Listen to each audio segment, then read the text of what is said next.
Eu peço a você que abra a sua Bíblia no livro de Atos dos Apóstolos.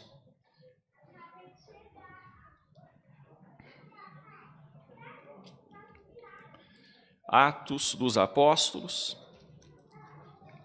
capítulo de número 19.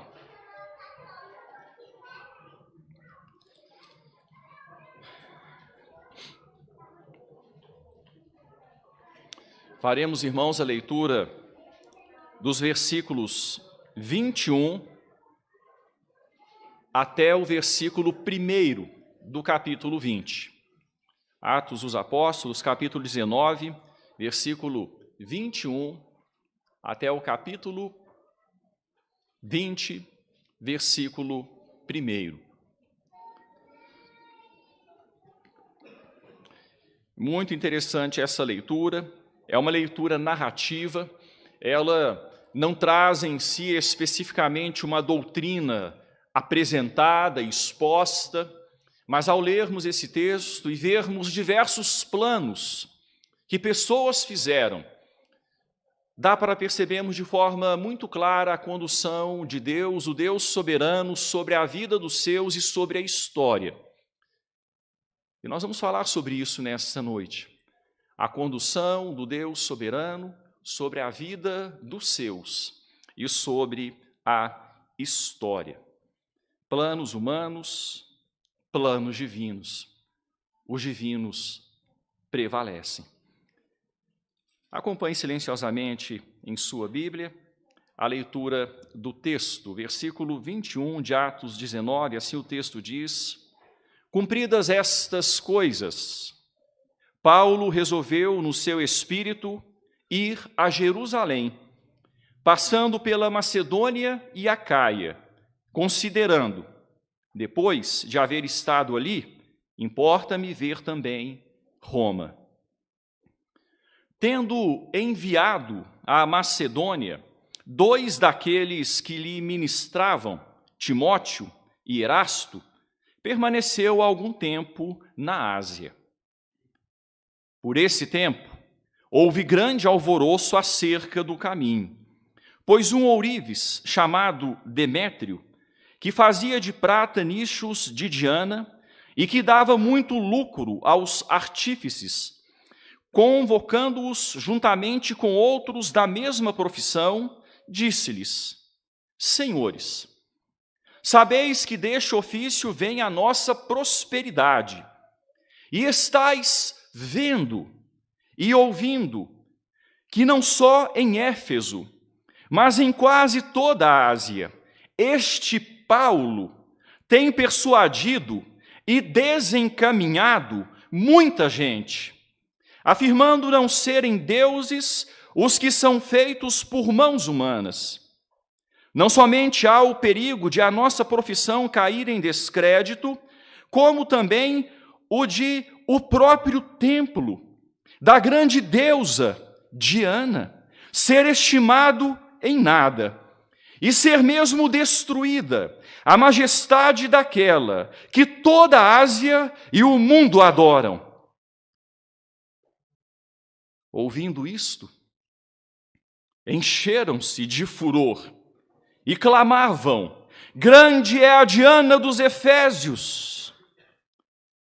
Foi a cidade tomada de confusão, e todos a uma arremeteram para o teatro, arrebatando os macedônios Gaio e Aristarco, companheiros de Paulo. Querendo este apresentar-se ao povo, não lhe permitiram os discípulos. Também as iarcas, que eram amigos de Paulo, mandaram rogar-lhe que não se arriscasse indo ao teatro. Uns, pois, gritavam de uma forma, outros de outra, porque a assembleia caíra em confusão, e na sua maior parte nem sabiam por que motivo estavam reunidos. Então, tiraram Alexandre dentre a multidão, impelindo os judeus para a frente. Este, acenando com a mão, queria falar ao povo. Quando, porém, reconheceram que ele era judeu, todos, a uma voz, gritaram por espaço de quase 2 horas: grande é a Diana dos Efésios! O escrivão da cidade, tendo apaziguado o povo, disse: senhores efésios, quem porventura não sabe que a cidade de Éfeso é a guardiã do templo da grande Diana e da imagem que caiu de Júpiter? Ora, não podendo isto ser contraditado, convém que vos mantenhais calmos e nada façais precipitadamente. Porque estes homens que aqui trouxestes não são sacrílegos, nem blasfemam contra a nossa deusa. Portanto, se Demétrio e os artífices que o acompanham têm alguma queixa contra alguém, há audiências e procônsules que se acusem uns aos outros. Mas, se alguma outra coisa pleiteais, será decidida em assembleia regular. Porque também corremos perigo de que por hoje sejamos acusados de sedição, não havendo motivo algum que possamos alegar para justificar este ajuntamento. E, havendo dito isto, dissolveu a assembleia. Cessado o tumulto, Paulo mandou chamar os discípulos e, tendo-os confortado, despediu-se e partiu para a Macedônia. Amém. Irmãos, que Deus nos abençoe, nos instrua através da sua palavra. O apóstolo Paulo está em sua 3ª viagem missionária. Pela 2ª vez na cidade de Éfeso, capital da Ásia Menor.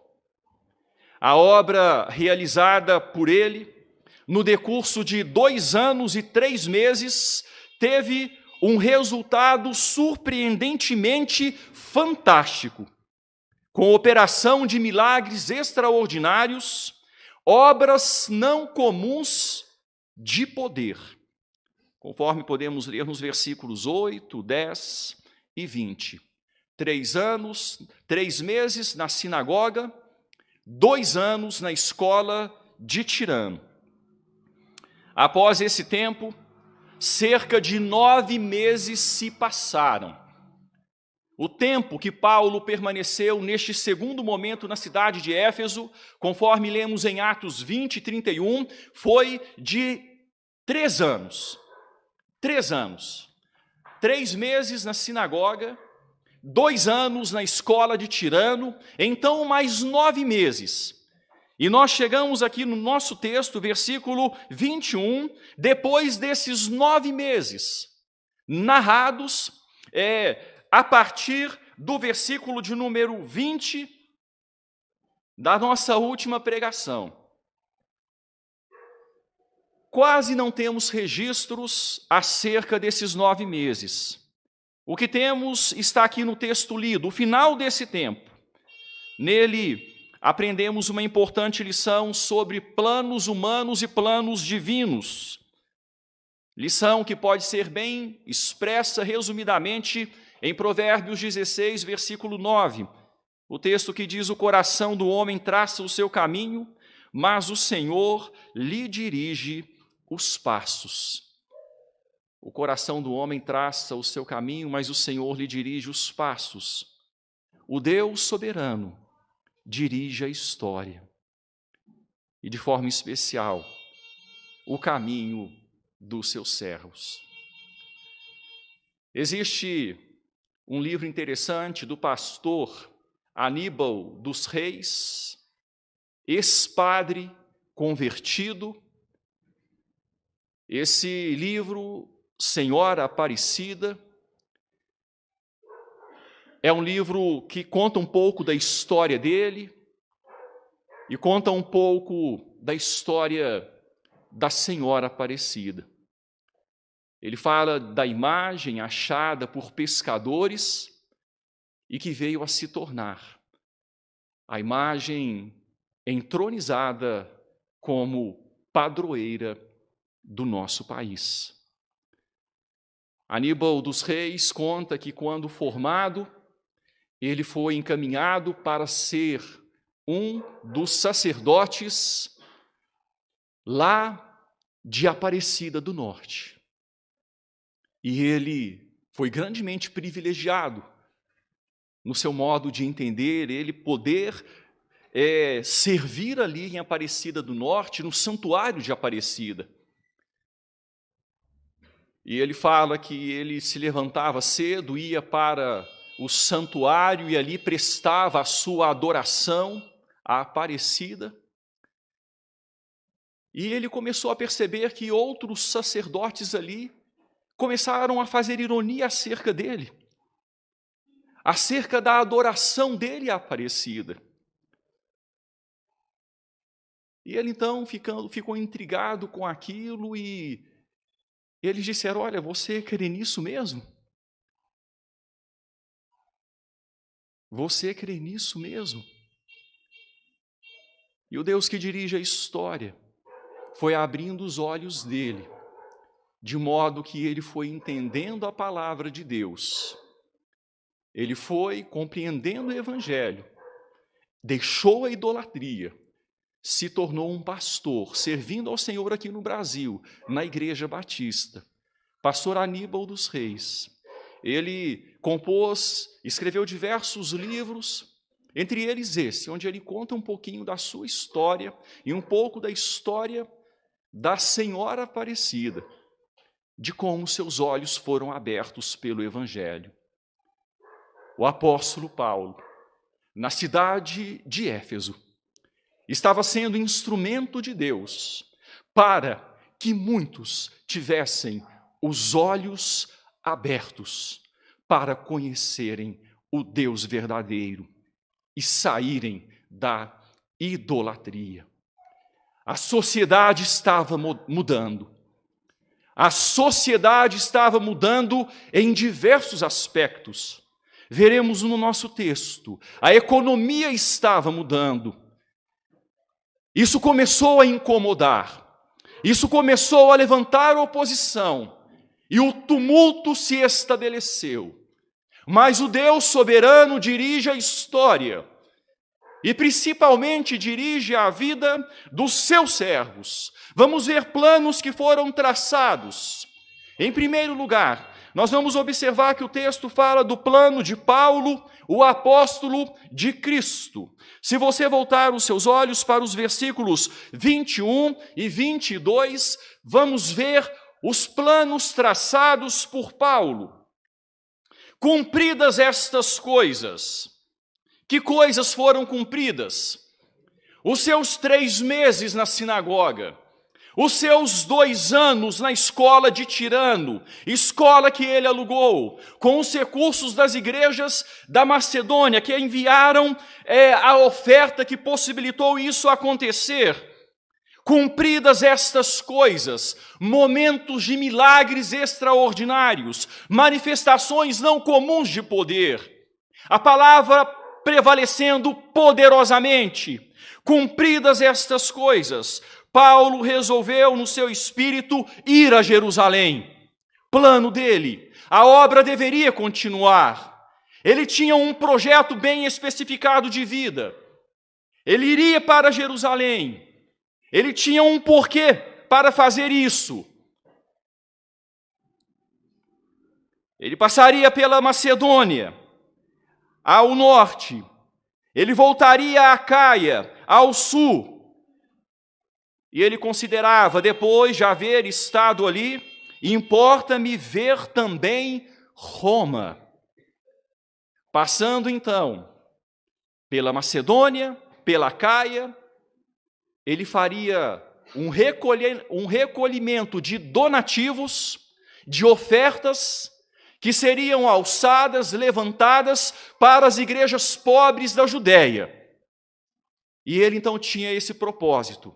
Ele recolheria esses donativos, ele iria para Jerusalém, ele passaria esses donativos para as igrejas pobres da Judéia, ali em Jerusalém, capital da Judéia, e dali ele tinha o propósito de ir a Roma. E de Roma ele tinha o propósito de ir à Espanha. Ele tinha tudo isso estabelecido na sua mente. Era o plano de Paulo, o apóstolo. Então,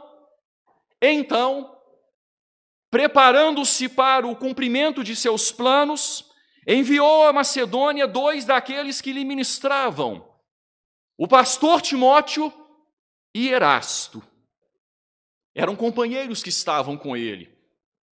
E ele os enviou à Macedônia para prepararem as igrejas, a igreja de Filipos, a igreja de Bereia, a igreja de Tessalônica e outras igrejas, quem sabe, que já haviam sido plantadas. A obra estava avançando, o evangelho estava espalhando. Ele os enviou para que eles preparassem tudo. Quando ele chegasse à Macedônia, possivelmente, ele faria com que esses seus auxiliares, apoiadores, descessem a Acaia, fizessem o mesmo serviço, e depois ele iria a Caia, e então para Jerusalém. Ele enviou então Erasto, Timóteo, para a Macedônia e permaneceu algum tempo na Ásia. Tudo isso aconteceu dentro desses 9 meses, até completar os 3 anos, que são falados no capítulo 20 aqui, versículo 31, que Paulo, durante 3 anos, de dia e de noite, não cessou de amoestar com lágrimas a cada um daqueles cristãos em Éfeso. 3 anos. 3 anos. Esses eram os planos de Paulo. Irmãos, ele estava desenvolvendo os seus planos, de certa forma, como um servo de Deus, que andava nos caminhos de Deus, que tinha um espírito. Eu quero chamar a sua atenção para o versículo 21, quando o texto fala: cumpridas estas coisas, Paulo resolveu no seu espírito. Essa aqui não é a melhor tradução. Quando nós pegamos o texto grego e observamos este versículo, a melhor tradução seria: cumpridas estas coisas, Paulo resolveu no espírito. Não é no seu espírito, mas no Espírito de Deus, orientado pelo Espírito de Deus. Então Paulo estava sendo orientado pelo Espírito como apóstolo de Cristo que era, e no Espírito ele resolveu isso. Deus lhe mostrou próximos passos a serem dados. Ele fez um planejamento detalhado. Grande parte se cumpriria, mas alguns detalhes seriam diferentes. Detalhes de Deus eram diferentes de detalhes de Paulo, em alguns pontos específicos. Esse era o plano de Paulo, que foi surpreendido por alguns detalhes. Uma surpresa que alcançou Paulo. Ele queria estar em Éfeso para as festividades em honra à deusa Diana. Festividades essas que aconteceriam no mês de maio, que coincidiam com as festividades de Pentecostes em Jerusalém. E como ele sabia que no mês de maio, em Éfeso, pessoas de toda a Ásia iam para aquela cidade prestarem culto a Diana. Ele queria estar lá para pregar o evangelho, aproveitar aquele momento, e ele com a igreja ali em Éfeso, que estava sendo pastoreada há 3 anos, ele queria fazer, por assim dizer, um impacto ali e evangelizar aquele povo que vinha da Ásia. Era plano dele.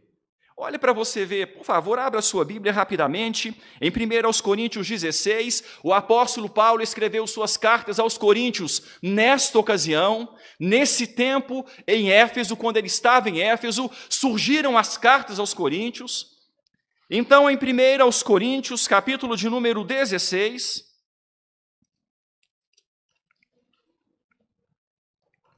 veja o que o apóstolo Paulo diz nos versículos 8 e 9.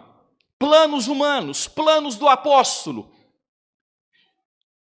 1 Coríntios 16, versículo 9. Ficarei, porém, em Éfeso até quando, irmãos?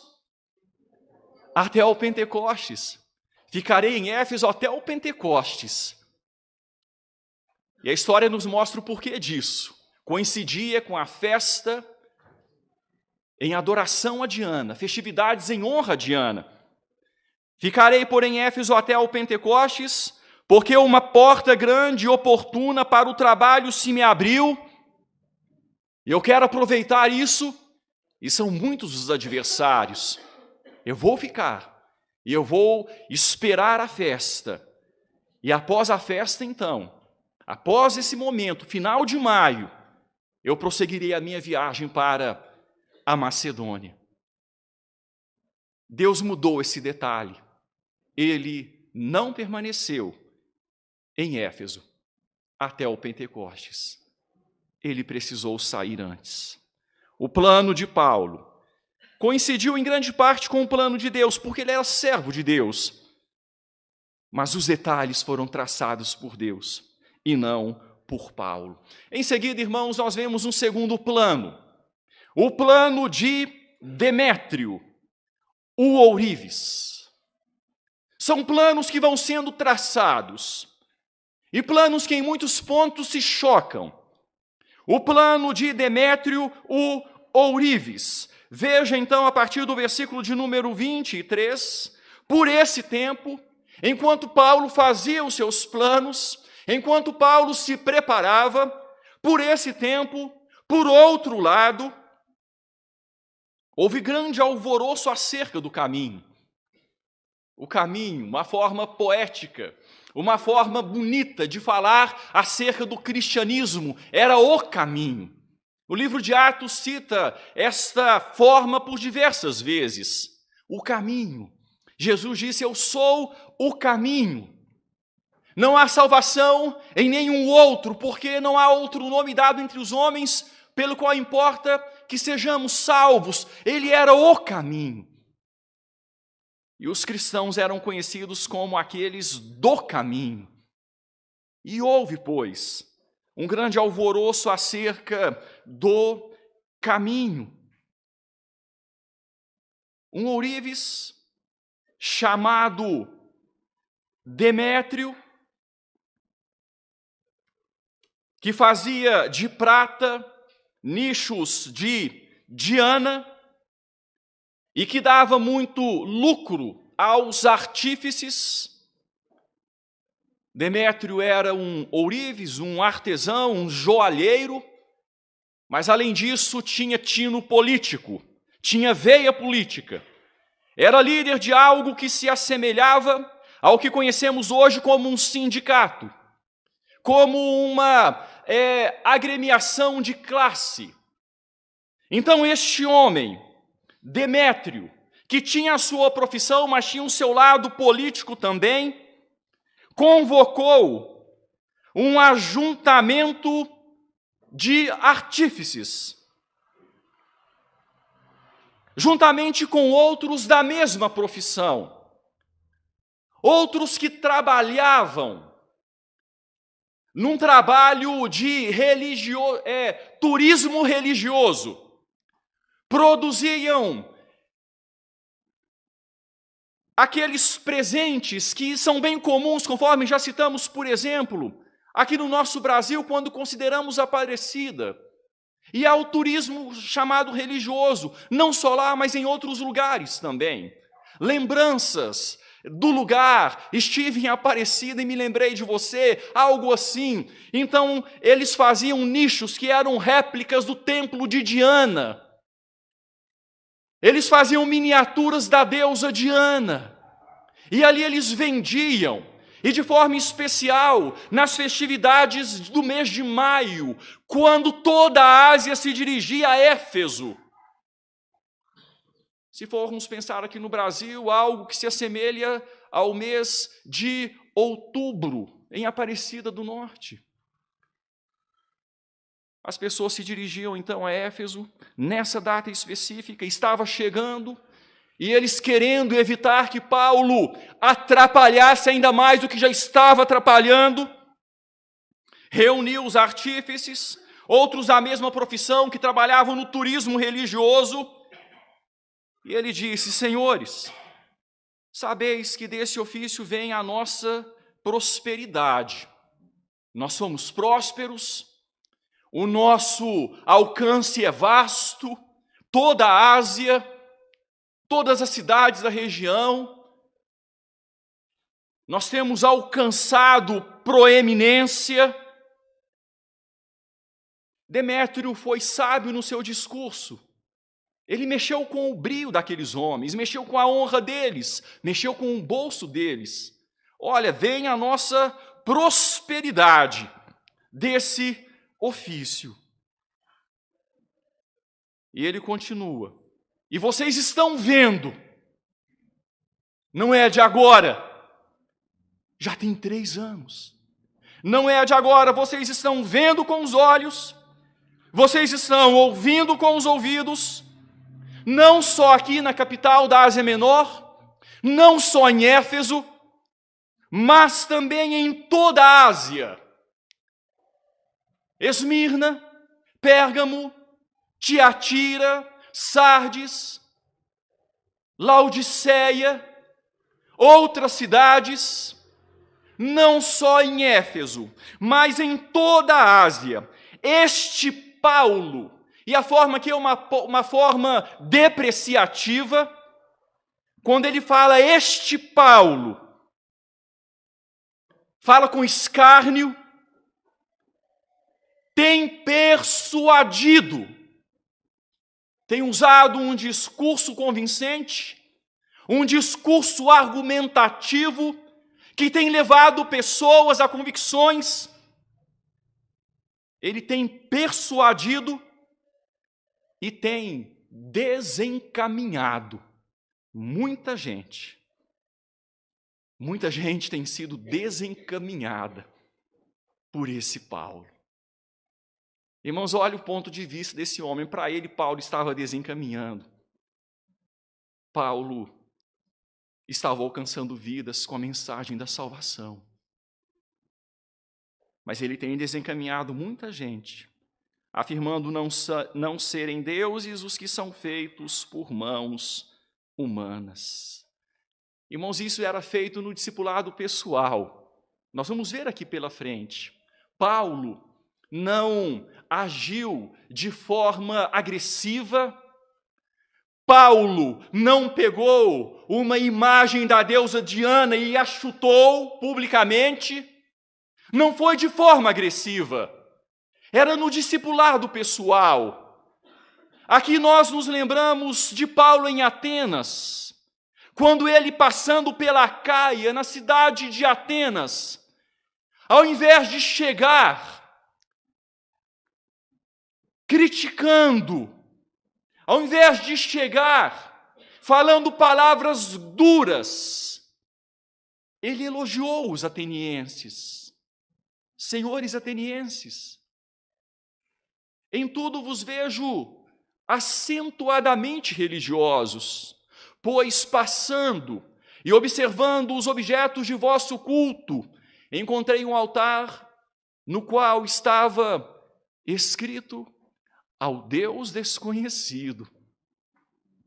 Percebam que Paulo foi sensível. Ele não chegou batendo, ele não chegou ofendendo. Ele agiu da mesma forma em Éfeso, no discipulado pessoal, só que o negócio estava crescendo e começou a incomodar. Vamos prosseguindo o texto. No versículo seguinte, Demétrio continuou o seu discurso, não somente ao perigo de a nossa profissão cair em descrédito. Olha, a nossa profissão pode cair em descrédito, está chegando a festa, está chegando o momento, esse Paulo está planejando, pode ser que o negócio dê mal para a gente entre em recessão. Há o perigo de a nossa profissão cair em descrédito, mas além disso, também o de o próprio templo da grande deusa Diana ser estimado em nada. Éfeso perder a sua vocação. Éfeso, conhecida como a guardiã de Diana, o templo da grande deusa Diana ser estimado em nada e ser mesmo destruída a majestade daquela que toda a Ásia e o mundo adoram.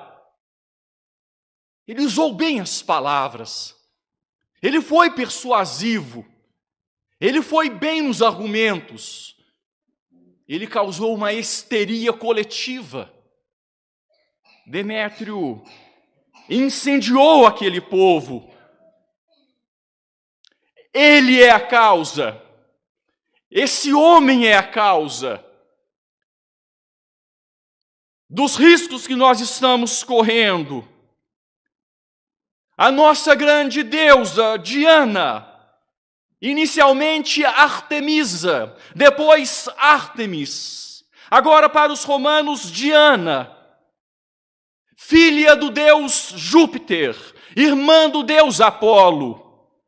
Devoção que havia começado há séculos, com a queda de um meteorito, que eles interpretavam ter sido um envio do deus Júpiter a eles,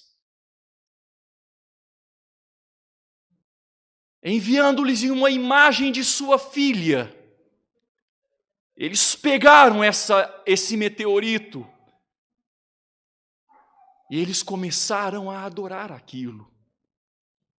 Assim como aconteceu no nosso país, quando encontraram em São Paulo uma imagem e passaram a adorá-la.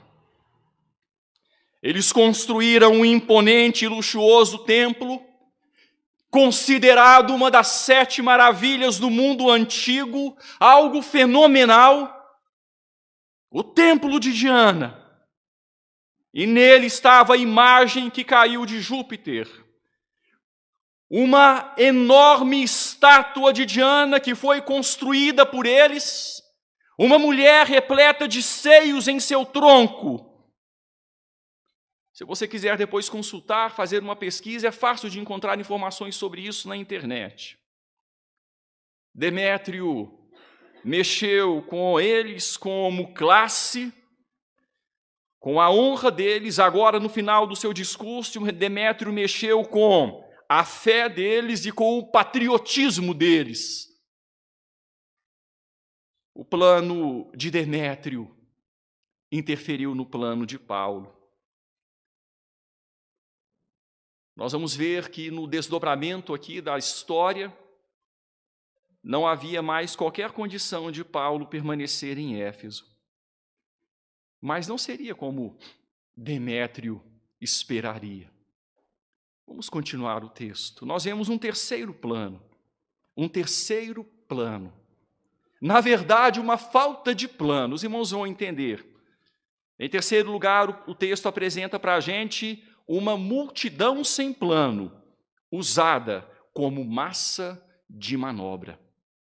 Uma multidão sem plano, usada como massa de manobra. Versículos 28 a 32. Veja o que o texto diz. Ouvindo isto, aquela reunião ali dos artífices, de outros que trabalhavam no turismo religioso, e o negócio começou a fervilhar, começou a crescer. Ouvindo isto, encheram-se de furor e clamavam: grande é a Diana dos Efésios. O tumulto começou a crescer. O texto diz que a cidade foi tomada de confusão. Outros começaram a engrossar o caldo ali, a engrossar as fileiras daqueles que foram para a rua, e todos a uma arremeteram para o teatro, arrebatando os macedônios Gaio e Aristarco, companheiros de Paulo. Possivelmente Paulo tenha se escondido, e eles encontraram então Aristarco e Gaio, macedônios, companheiros de Paulo, convertidos, e os pegaram ali como bodes expiatórios. Paulo queria ir, queria se apresentar, Mas os discípulos não permitiram. Não, Paulo, não é seguro, você não faça isso. Deus tem ainda planos para a sua vida. Se mantenha, se preserve.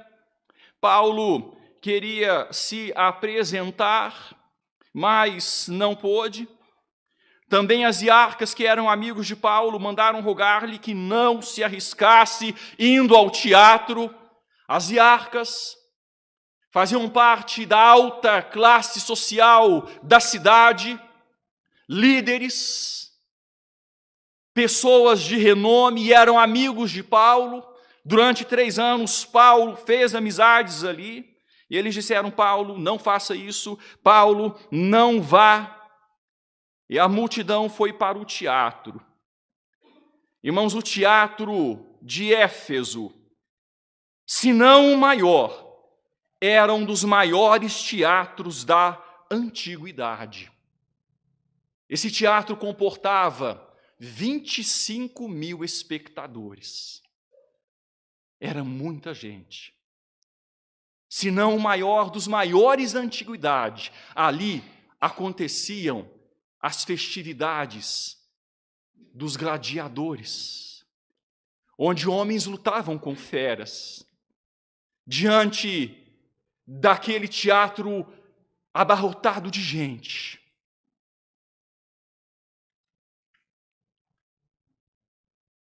e muitos servos de Deus foram mortos. Adiante, quando dos imperadores que perseguiram cruelmente o cristianismo. Eles foram para aquele teatro. Paulo foi preservado. Talvez, Áquila e Priscila tenham guardado Paulo.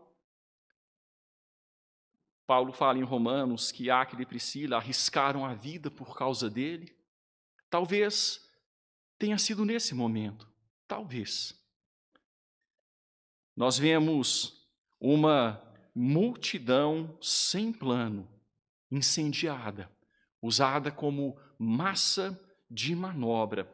E isso nós percebemos logo aqui adiante, quando o texto diz: uns, pois, gritavam de uma forma, outros de outra, porque a assembleia caíra em confusão, e na sua maior parte nem sabiam por que motivo estavam reunidos. É até cômico, é até irônico. Nem sabiam, mas estavam ali. Irmãos, a Carla tem assistido uma série sobre a história da Segunda Guerra Mundial, né, Carla? São reportagens que falam sobre a história da Segunda Guerra Mundial. É interessante para quem gosta de conhecer a história. E ela falando a respeito dos discursos de Hitler. Quando Hitler se colocava na frente do exército e falava de uma forma, e aquela multidão, aquele povo se entregava, morria por ele. Irmãos, quanto prejuízo Hitler trouxe para tantas e tantas vidas, milhões e milhões de vidas de famílias. Um homem que manipulava as massas, um líder que usava a sua condição de persuasão para o mal. E aqui Demétrio conseguiu inflamar as pessoas, e aquelas pessoas estavam lá, correndo o risco de matar alguém. Se Paulo aparecesse, muito possivelmente ele seria linchado, trucidado ali, mas Deus o preservou, Deus o guardou, uns de uma forma, uns de outra forma. Na maioria nem sabia por que é que estavam ali, o que é que estavam fazendo, mas estavam no meio daquela histeria coletiva, uma multidão sem planos usada como massa de manobra. Isso continua acontecendo, sempre aconteceu e sempre vai acontecer, com líderes inescrupulosos que usam o povo. Como cristãos precisamos estar com os olhos abertos, termos cuidado com isso. Mas vamos prosseguir, o texto prossegue nos versículos 33 e 34. Aqui nós vemos mais um plano. Nós vemos mais um plano. o plano dos judeus. Um plano que não há como saber ao certo qual era. O plano dos judeus, não dá para saber ao certo qual era. Versículos 33 e 34. O texto diz aqui, nesses versículos, então tiraram Alexandre. Não dá para saber ao certo quem era este homem. Há algumas suposições, há algumas ideias, há alguns comentaristas que relacionam este Alexandre com algum outro Alexandre, que aparece em algum outro texto da Bíblia, mas não há para a gente ter certeza. Então tiraram Alexandre dentre a multidão, impelindo os judeus para a frente. Então os judeus que fizeram isso, pegaram este homem, chamado Alexandre, e o colocaram na frente. Este, acenando com a mão, queria falar ao povo. E se ele falasse, nós saberíamos qual que era o plano dos judeus. Mas ele não conseguiu falar. O versículo 34 diz que quando, porém, reconheceram que ele era judeu, e o povo, a sociedade daquela época, ainda não conseguia distinguir muito bem o que era um judeu do judaísmo e o que era um judeu cristão, para eles era a mesma coisa. E quando eles perceberam que ele era judeu, eles entenderam ali que era tudo a mesma coisa, e todos a uma gritaram por espaço de quase 2 horas. Dá para imaginar isso, gente? Eu não sei se você já foi a um estádio de futebol, num clássico, né, num jogo aí, onde tem torcida organizada, e o time está bem, aquela torcida enchendo o estádio, a torcida grita ali por 1h30, não é? A torcida grita e tal, incendeia ali, o barulho é alto. Eu já fui uma vez só no estádio, e não estava tão cheio assim, mas era a torcida do Flamengo e do Atlético. Então, torcidas que são conhecidas como torcidas bem vibrantes, né? E deu para perceber alguma coisa. 1h30 gritando, torcendo ali. Imagina num teatro, um povo com as emoções descontroladas, gritando por quase 2 horas. Grande é Diana dos Efésios. Grande é Diana dos Efésios.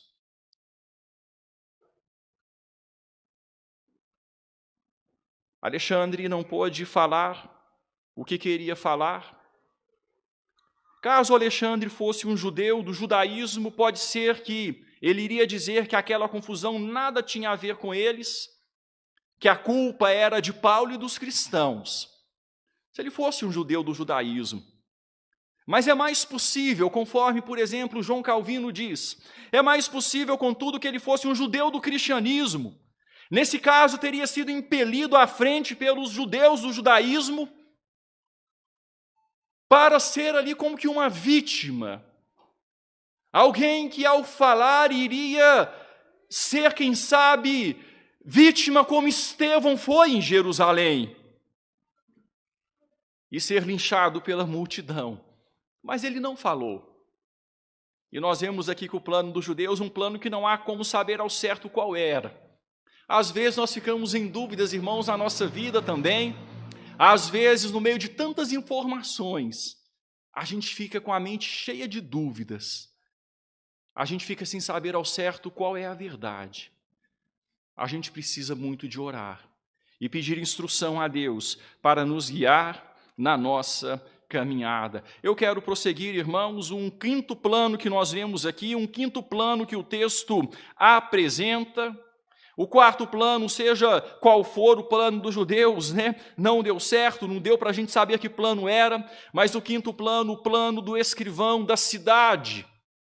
O escrivão da cidade. Agora, um quinto plano. O texto fala de muitas frentes de atuação, de muitos pontos de manifestação.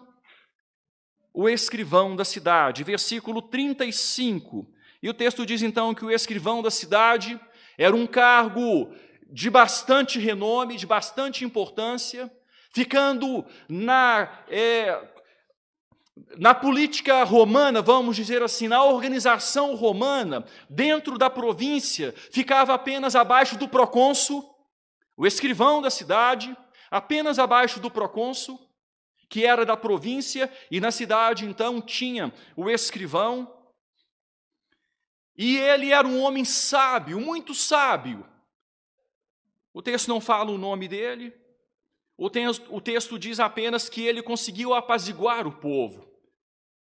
Ele apaziguou aquele povo que por quase 2 horas estava gritando, quem sabe, se o escrivão não tivesse agido, continuariam gritando, até, sei lá, no calor das emoções, fazerem uma besteira. Aquele escrivão chegou, aquele escrivão apaziguou, aquele escrivão foi instrumento do Deus que controla a história, do Deus que usou Ciro no Antigo Testamento para abençoar o seu povo, do Deus que usou Nabucodonosor no Antigo Testamento para abençoar o seu povo, o Deus que controla as lideranças, o Deus que é o soberano dos soberanos. E de repente aquele escrivão ali consegue apaziguar o povo, e ele disse: senhores, o povo já tranquilizado, senhores, efésios, quem porventura não sabe que a cidade de Éfeso é guardiã do templo da grande Diana e da imagem que caiu de Júpiter? Aqui Júpiter não um planeta, mas o deus Júpiter, a imagem que foi enviada pelo deus Júpiter. Para os gregos, como eu disse, Zeus. Quem não sabe disso? Quem não sabe disso? Ora, isso não pode ser contraditado, todo mundo sabe, está estabelecido na história, não pode ser contraditado. Convém, então, que vos mantenhais calmos, nada façais precipitadamente. Veja as palavras de ordem, palavras de sabedoria deste homem. Ele continua: porque estes homens que aqui trouxestes não são sacrílegos, isto é, não são ladrões de templos, eles não roubaram nada, eles não subtraíram nada do templo de Diana, não, eles não são sacrílegos, e nem blasfemam contra a nossa deusa. Quem é que os viu falar na rua contra a nossa deusa, blasfemar contra a nossa deusa? Não, eles não fazem isso. Eles não são causadores de tumulto social, eles não fazem isso. Não são blasfemadores, não blasfemam contra a nossa deusa. O trabalho era pessoal, era discipulado pessoal, na escola de Tirano, por 2 anos, dia e noite, com lágrimas, ensinando as pessoas, ensinando a palavra, persuadindo homens e mulheres pelas Escrituras, e isso foi causando um rebuliço. Toda a Ásia foi sendo alcançada. Deus não quer que nós saiamos por aí ofendendo, gritando, brigando, mas que preguemos na individualidade, que proclamemos a palavra com ordem, com decência, mudando vida após vida. E isso vai crescendo, o movimento vai ganhando espaço, ganhando corpo. O evangelho que trata de pessoas e não de massas.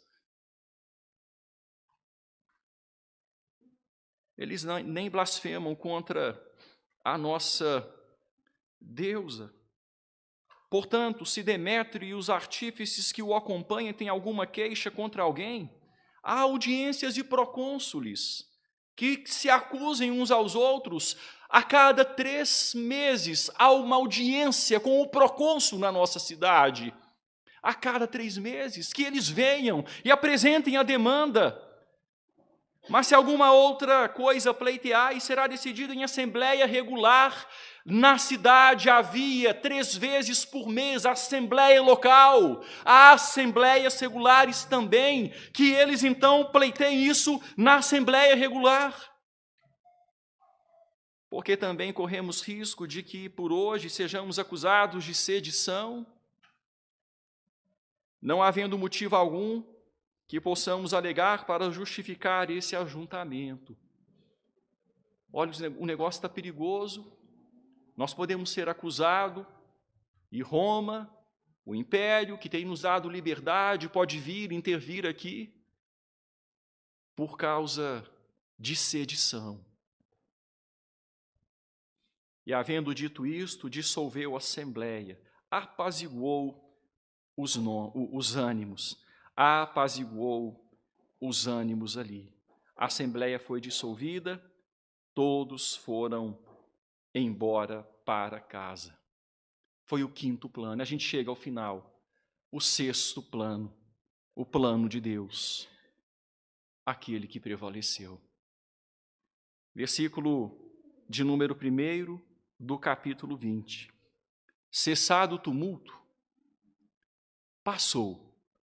Não teve morte, não teve prejuízo. Alguns tentaram de uma maneira, outros tentaram de outra maneira. Vimos Alexandre, vimos Demétrio, vimos o escrivão, vimos a massa de manobra, vimos o apóstolo Paulo. Cessou o tumulto. Paulo queria permanecer em Éfeso até o Pentecostes, para as festividades em honra de Ana. Ele queria aproveitar aquele movimento para continuar pregando de forma ordeira a palavra de Deus. Mas não daria mais. Não havia mais condição. Cessado o tumulto, Paulo mandou chamar os discípulos. Tendo-os confortado, tendo falado ao coração daquele povo, orientado, instruído, despediu-se e partiu para a Macedônia. A igreja ficou e Paulo partiu. Ele deu prosseguimento ao seu plano. Haveria algumas mudanças, não seria exatamente como ele havia planejado. O de Deus prosperaria e era melhor do que o de Paulo. Mas ele partiu para a Macedônia. Só que o problema de Demétrio não foi resolvido. A igreja ficou. E a igreja continuaria interferindo na sociedade local. Não desencaminhando pessoas, não causando mal para a sociedade, mas mudando o destino eterno de vidas através da salvação em Cristo Jesus, tirando pessoas da idolatria de deuses mortos e trazendo-as para o Deus vivo e verdadeiro, sem confusão, sem briga, através da ação do Espírito Santo de Deus, que age mediante a pregação da palavra. O coração do homem traça o seu caminho, mas o Senhor lhe dirige os passos. Irmãos, eu quero rapidamente finalizar aqui, só ressaltando alguns pontos breves de conclusão. O primeiro deles é que mais cedo ou mais tarde o mundo há de se voltar contra a obra de Deus, de uma forma ou de outra. Acontece, faz parte. Mais cedo ou mais tarde, quem sabe quando a igreja começa a interferir, começa a mudar o ambiente social, começa a mudar a economia, imagine só. Tem um filme antigo que fala, o título A Cruz e o Punhal, um pastor que começou a pregar num gueto, começou a pregar num lugar onde os traficantes conseguiam muito recurso vendendo drogas, e ali através das conversões, e começou a importunar, começou a atrapalhar aquele movimento que antes era tranquilo. Quem sabe? A igreja, ela muda e ela incomoda a ordem instituída, mas desta forma, não desencaminhando, mas salvando. Mais cedo ou mais tarde o mundo se volta contra a obra de Deus, pois a obra de Deus interfere no progresso de seus planos. A igreja, vivendo em santidade pessoal e fidelidade a Deus, altera a sociedade, altera até a economia, altera a cultura. A igreja altera, a igreja muda. Nós vimos na primeira palavra que falamos sobre os Efésios, que as cartas Efésios eram muito conhecidas na antiguidade. E aqueles livros que foram ajuntados, aquela grande fogueira que foi feita, os livros queimados, livros pararam de ser vendidos, autores best-sellers pararam de vender, porque a igreja estava atuando, e as pessoas não queriam mais aquilo. A igreja interfere, e o mundo se levanta. Mas quando acontece dessa forma, que bênção que é, porque a igreja está fazendo diferença. Está mantendo a palavra de Deus, a vontade de Deus, os planos de Deus, as diretrizes de Deus. Outro ponto, irmãos, a grande massa é arrastada por forças contrárias a Deus. Grandes forças contrárias a Deus, o mundo, a carne, o diabo. A Bíblia apresenta essas três grandes forças. O mundo afastado de Deus, o império das trevas, a carne, o próprio pecado humano, o diabo que atua, a grande massa vai sendo arrastada. É por isso que a mídia tem grande poder, é por isso que os formadores de opinião têm grande poder e conseguem ir levando, fazendo com que a mentira seja tida como verdade. E a igreja então precisa se levantar, continuar pregando a palavra. E a grande massa vai sendo alcançada e vidas vão sendo tiradas, uma após uma. Mas a grande massa sempre foi e sempre será arrastada por forças contrárias a Deus. O mundo jaz no maligno. O mundo, a carne, que é a inimiga do espírito, e o diabo, o arqui-inimigo, o tentador. Um terceiro ponto, irmãos, a considerar: nem sempre temos todas as respostas, por isso precisamos ter cuidado com nossos julgamentos. Nem sempre temos todas as respostas. Às vezes, alguns planos ficam indefinidos, ficam no ar, alexandres são calados e ficamos sem saber o que ele queria dizer. Nem sempre temos todas as respostas, nem sempre temos todas as informações. Temos que ter cuidado com os nossos julgamentos em situações assim, para não agirmos com injustiça. Um quarto ponto de reflexão: Deus usa quem quer a fim de que seus planos sejam efetivados. Ele usa o escrivão da cidade, ele usa os ímpios, ele usa quem quer. O Deus soberano comanda a história. O Deus soberano dirige a história. E não é Demétrio, não. Não são sociedades de classe que vão conseguir atrapalhar o que Deus tem planejado. Não. Não são povos enraivecidos. Não. De forma alguma. Os planos de Deus prevalecem. E Deus usa quem Ele quer usar. E muitas vezes ímpios são usados para a glória de Deus. E por fim, podemos descansar em Deus. Podemos descansar em Deus, e Paulo foi aprendendo isso na sua vida, e foi escrevendo isso em suas cartas. Podemos descansar em Deus, seus planos em nós hão de se cumprir. Nem sempre como achávamos, mas sempre da melhor forma. Podemos descansar. O nosso Deus está no controle. O nosso Deus comanda a história. Planos humanos, planos divinos.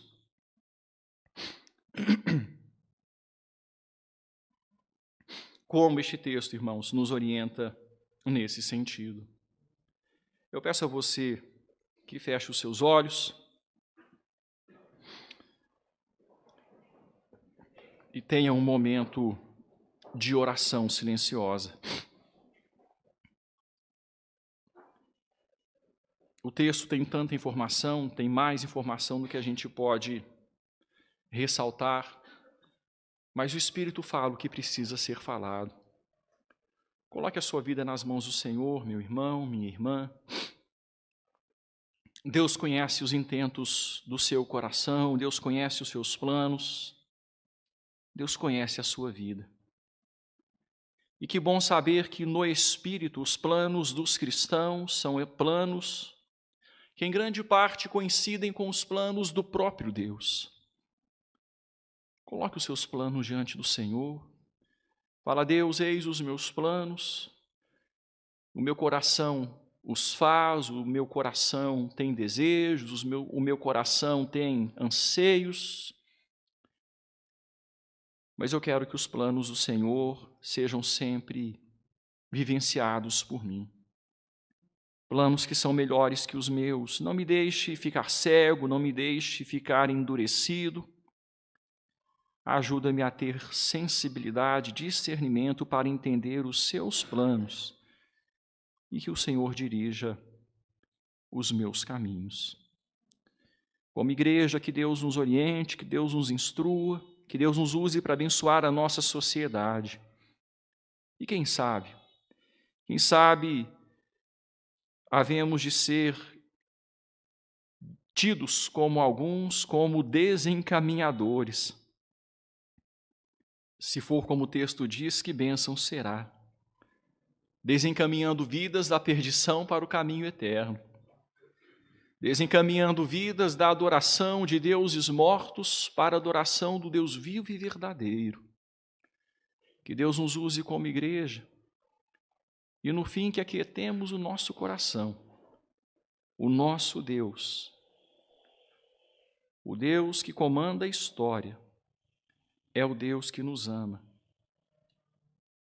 Ele tem os melhores planos para cada um de nós. Enquanto os irmãos oram, eu convido os presbíteros a virem à frente. Em seguida, a oração, nós passaremos a ministração da ceia do Senhor.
Senhor Deus, obrigado por cuidar de nós. Obrigado por ter cuidado de Paulo, de Gaio, de Aristarco, de Timóteo, de Erasto. Por ter cuidado dos seus, nossos irmãos do passado, lá na cidade de Éfeso. Por ter cuidado daquela igreja que posteriormente receberia uma carta do apóstolo, uma carta tão instrutiva, que começa falando sobre a soberania do Senhor. Começa falando sobre o plano eterno do Senhor. Quem sabe, ó Deus, uma lição aprendida nesse tempo aqui, quando houve este tumulto. Ó Deus, obrigado porque eles estavam lá, porque haviam sido comprados pelo sangue de Cristo. O Senhor que chamou Paulo e que disse, ele verá como importa sofrer pelo Evangelho. Ele há de pregar aos gentios e há de pregar aos reis. Ele tinha que pregar aos reis. Faltava o testemunho de Paulo diante de Festo, diante de Félix, diante de Nero César. Paulo ainda testemunharia. A obra estava prosseguindo. O plano do Senhor estava em execução. Obrigado pelo Jesus que salvou Paulo, que salvou Timóteo, que salvou Erasto, que salvou Gaio, que salvou Aristarco. Vamos conhecendo nomes, vamos conhecendo irmãos. Obrigado pelo Jesus que fez essa obra. Obrigado pelo Jesus que nos salvou. E na história, na nossa história, o grande dia, Ele mudou a nossa vida. Muito obrigado, Senhor. E ao participar da ceia do Senhor, nós estamos nos lembrando deste dia, quando o Senhor se entregou por nós. Muito obrigado, Pai. Muito obrigado por ter se dado. Muito obrigado por ter se entregado. Ó Deus, que ao participar do cálice, ao participar do pão, possamos renovar, ó Deus, a nossa fé, renovar a nossa confiança, possamos renovar, ó Deus, a nossa força, a nossa coragem para continuar vivendo, para continuar testemunhando, para continuar, ó Deus, pregando o Evangelho que traz vida eterna, que tira as pessoas da devoção a ídolos mortos e as traz para adorarem o Deus vivo e verdadeiro. Obrigado, Senhor. Usa-nos para a tua glória e louvor, em nome de Jesus. Amém.